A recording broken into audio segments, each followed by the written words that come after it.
মুস্তাফিজুর রহমানকে নিয়ে জল ঘোলা হতে হতে এখন আর জলের আসলে তলই পাওয়া যাচ্ছে না। নতুন করে খবর চাওয়া হয়েছে যে বিসিসিআই থেকে বিসিবিকে বলা হয়েছিল মুস্তাফিজুর রহমানকে আইপিএলে খেলতে দেওয়া হবে, বিসিবি সেই প্রস্তাব প্রত্যাখ্যান করেছে।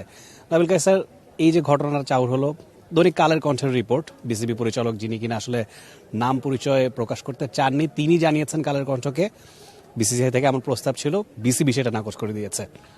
মানে কলকাতা নাইট রাইডার্স তাকে রিলিজ করে দিয়েছে। রিলিজ করে দেওয়ার পর জানানো হয়েছিল যে ভারতীয় উগ্র মৌলবাদী সংগঠনদের কাছ থেকে বিভিন্ন ধরনের ক্ষোভ প্রকাশ করা হচ্ছে এবং সেই কারণে সিকিউরিটি কনসার্নে কলকাতা নাইট রাইডার্স তাকে রিলিজ করে দিয়েছে।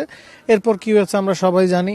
একজনের নিরাপত্তা দেওয়া সম্ভব না হলে পুরো দলকে কিভাবে নিরাপত্তা দেবে সেই বিষয়ে সলা পরামর্শ করে বাংলাদেশ ক্রিকেট বোর্ড জানিয়েছে যে বিশ্বকাপে তাদের পক্ষে ভারতে খেলতে যাওয়া সম্ভব না এবং এ নিয়ে অনেক দর কষাকষি চলছে আইসিসির মাধ্যমে।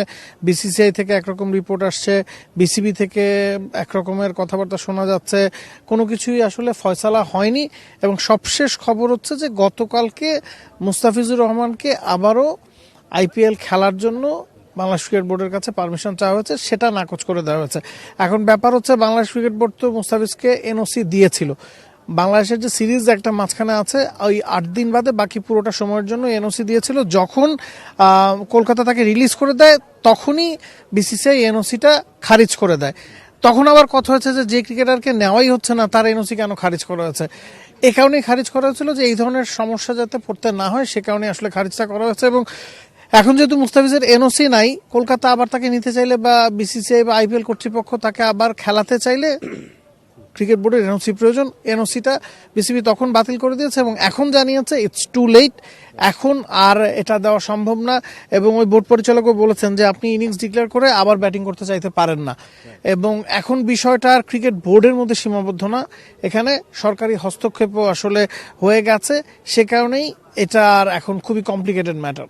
In between Mustafizur Rahman PSL এ খেলবেন এমন খবরও এসেছে, পিএসএল থেকে পোস্টও দেওয়া হয়েছে, পিএসএল এর ফেসবুক পেজ থেকে, টুইটার থেকে।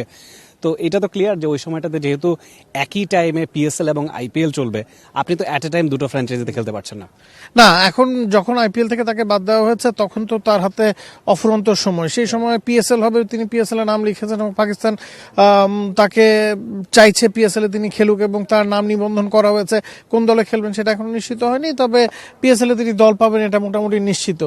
এখন যেহেতু পিএসএল ও কোনো দলে নিবন্ধিত হননি, এখন এমন হতে পারে তিনি যদি আইপিএল আবার খেলে ফেলেন, দুই বোর্ডের মধ্যে সুরা হয়ে যায়, দুই সরকারের মধ্যে যদি সুরা হয়ে যায়, আইপিএল তিনি খেলতে পারেন। এখন কোনো কিছু আসলে আপনি নিশ্চিত করে বলতে পারবেন না সবশেষ আপডেটটা জানানো ছাড়া। অ্যাবসলিউটলি আইপিএল এর আরো মাস দুয়েকের বেশি সময় বাকি আছে, 3 মাসের মতো সময় বাকি আছে। অ্যাবসলিউটলি, তো বিশ্বকাপেই বাংলাদেশ খেলতে যাবে কি যাবে না ভারতে, সেটারই যেখানে সুরাহা হয়নি, সেখানে আইপিএল এ মুস্তাফিজুর যাবেন কিনা, তাকে একবার নেওয়া, বাদ দিয়ে দেওয়া, আবার নিতে চাওয়া, নানান রকমের কনফিউশন, ইনডিসিশন। এখানে রাফি একটা বিষয় কিন্তু পরিষ্কার, যদি গতকালকে মুস্তাফিজুর রহমানকে নেওয়ার যেই ফোন কলটা এসেছিল যে তিনি আবার আইপিএল এ খেলুক বা কলকাতা নাইট রাইডার্সের হয়ে খেলুক, এই ফোন কলটাই বলছে আইপিএল কর্তৃপক্ষ যে একটা ভুল ডিসিশন নিয়েছে সেটা তারা শোধরাতে চাইছে। এই ফোন কলটাতে সেটা অন্তত প্রমাণিত। মাঝখানে এবং এই খবরটাও এসেছিল যে আসলে বিসিসিআই দেমসেলভস তারা জানে না আইপিএল এ মুস্তাফিজুর রহমানকে খেলতে না করা হয়েছে কিনা। তারা কিন্তু বলটা কেকেআর এর কোর্টেও চালান করে দিয়েছিল। তো এখানে আসলে কোন পক্ষ ঠিক বলছে, কোন পক্ষ ভুল বলছে, সেই বিষয়গুলো আসছে। সাধারণত এমনটা হয় না। সাধারণত আপনি যখন একটা ডিসিশন নেবেন সেটা আপনি ওন করবেন।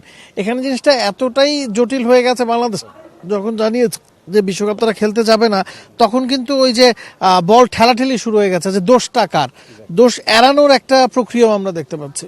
নিঃসন্দেহে লেটস সি, মুস্তাফিজুর রহমান এই মুহূর্তে বিপিএল এ খেলছেন রংপুর রাইডার্সের হয়ে, আগামীকালই ম্যাচ আছে।